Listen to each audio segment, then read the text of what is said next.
Hello everybody, how's it going? Hope everyone's doing well today, and welcome back to another lesson. Today we're going to do Poor Wayfaring Stranger. This song again is going to build on what we've already learned, but now we're going to use some minor chords. Mainly we're going to incorporate that A minor chord that we've talked about. We haven't played it in any songs yet, I don't think. I think we did the A minor 7.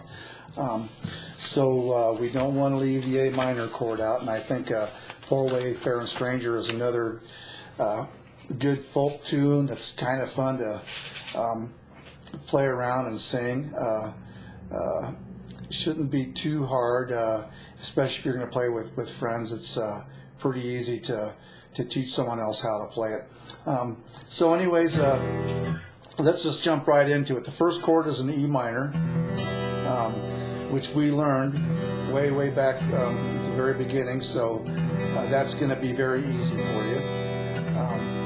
So we're going to go from E minor to A minor. Now, we already discussed a couple things.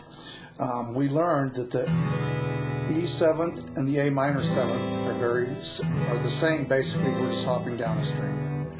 Okay, and we learned that E major and A minor are the same shape. Okay, except once again we're just hopping down a string. Okay, but now on this E chord, if we take the first finger off, you can see that that's the E minor that you played. Okay, if you put it back down, you take the third finger off, that's your E7. Okay, so in this particular case, E minor to the A minor, you're just going to hop those two fingers down and add your first finger on the second string, first fret. And notice that this song is a swing. 1, 2, 3.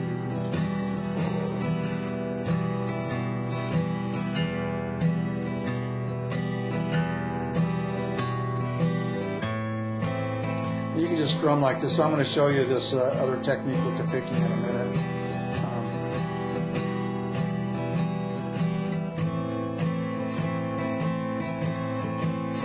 Now, at this part in this song, we're going to go to the B7th. So we first start off, we got E minor for 4 measures, then you have A minor for 2 measures, and now we go to the B7th. And once again, you want to ask yourself always when you're doing this, how can we connect this A minor to the B7? Okay, you will notice that the third finger is already on the correct string. So then it's a matter of just bringing your second finger up, getting your first finger on the 4th string, 1st fret, and then doing the old routine, skipping the D and the E string with your 3rd string and your pinky. So you can practice this, just going back and forth.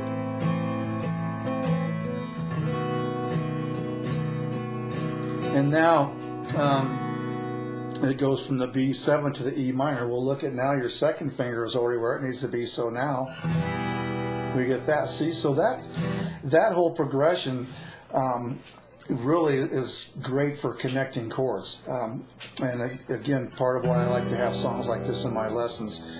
Once you get used to this, as I've been saying, this will really pay off big time for you. 3, 4, 2, 2, 3, 4, 3, 2, 3, 4. Traveling through this world of woe.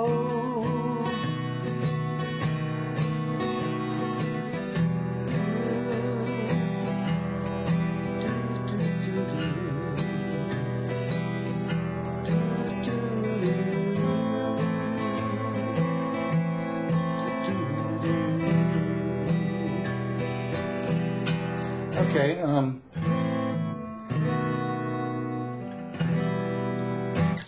okay, so you can see how nicely those chords connect. Okay.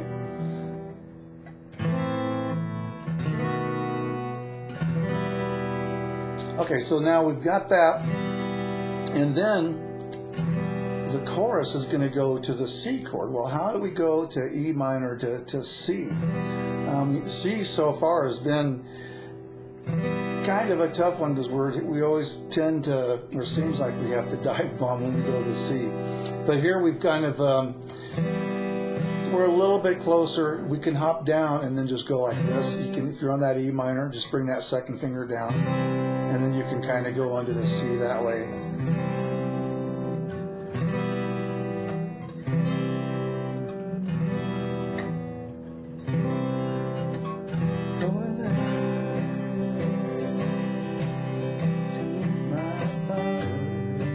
We've got a huge dive bomb from C to G, but you've done this before. Now, so you will have to definitely work on C to the G. There is an easier way to do this, but that's going to have to wait for later lessons. I want you to learn it this way first. So.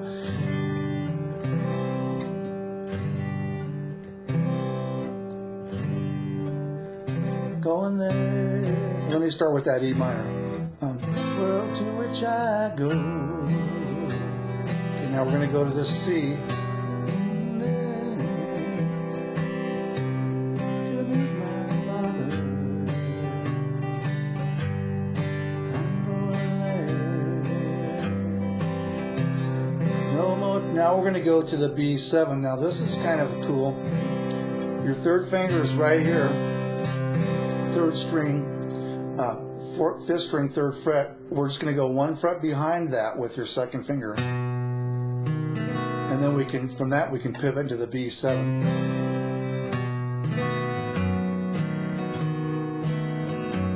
and then back to your E minor. Okay. So I'm going to do that whole part from you. I'm going to take it from that bright word, the last line of the first verse, to which I go.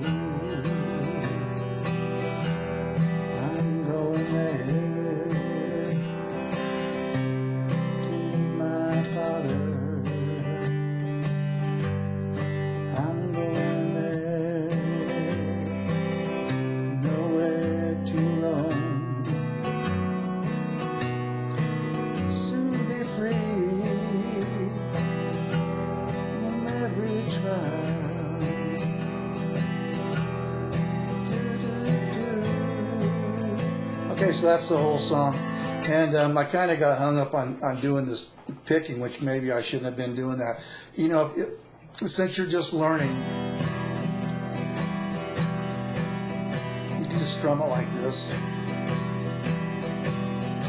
just like with the swing beat.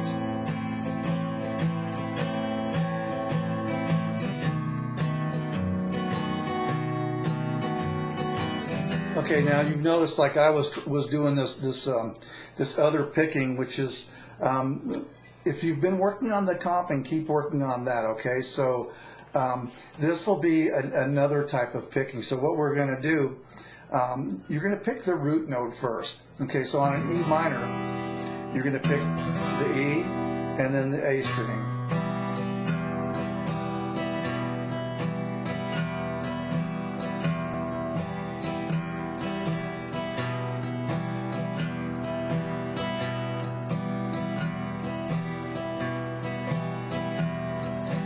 And then when you go to the A minor, if you wanted to, you could go down to the low E too.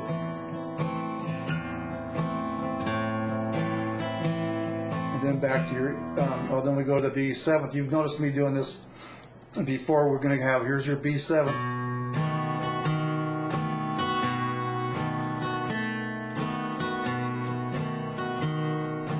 Or you could go, this is the way I like to do it.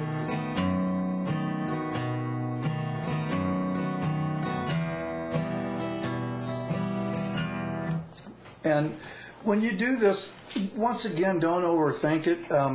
You know, like if you miss a string, just keep going. It's not, no one will ever know the difference. Okay, like so. Say for example, if I'm, say, what if I hit this instead?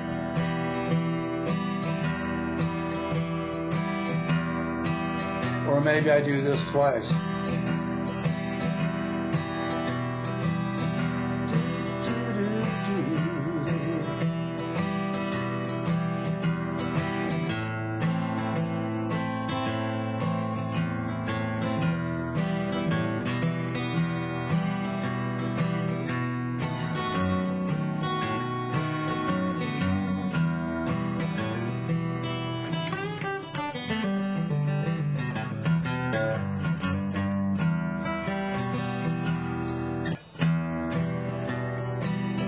So it's really not going to matter. See that one I kind of hit a clinker on?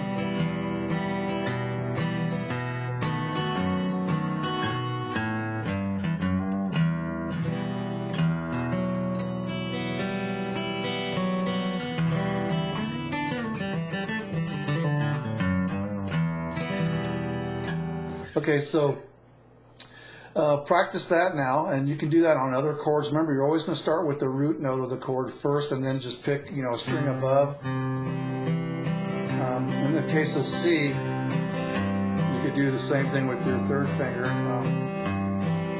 by going down like I was doing on the B. I was doing it with my second.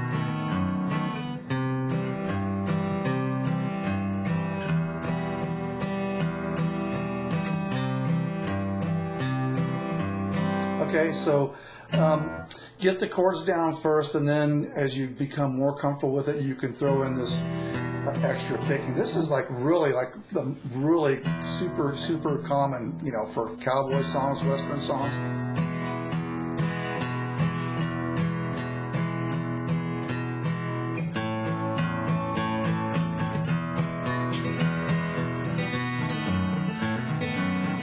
Okay, so that kind of thing. Like I said, try to be as accurate as you can, but at first, just kind of get the hang of that. Don't lose any sleep over it if you hit the wrong string. I hardly even think about what string I'm hitting, to be honest with you. As long as it sounds good, that's all that matters to me. Okay, and especially if you're playing and you're singing, it's kind of just becomes an automatic thing. Okay, and then of course if you're doing a song that it really is important that it be a certain way, then well, that's a different story.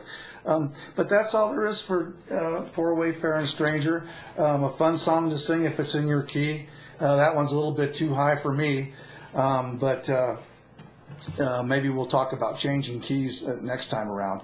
Okay, so, but anyways, thanks a bunch. I sure appreciate you dropping by and watching my lessons and supporting me, and feel free to subscribe and send any messages if there's anything else you'd like me to do a lesson on. So anyways, have a wonderful day, and we will see you next time around. Bye-bye.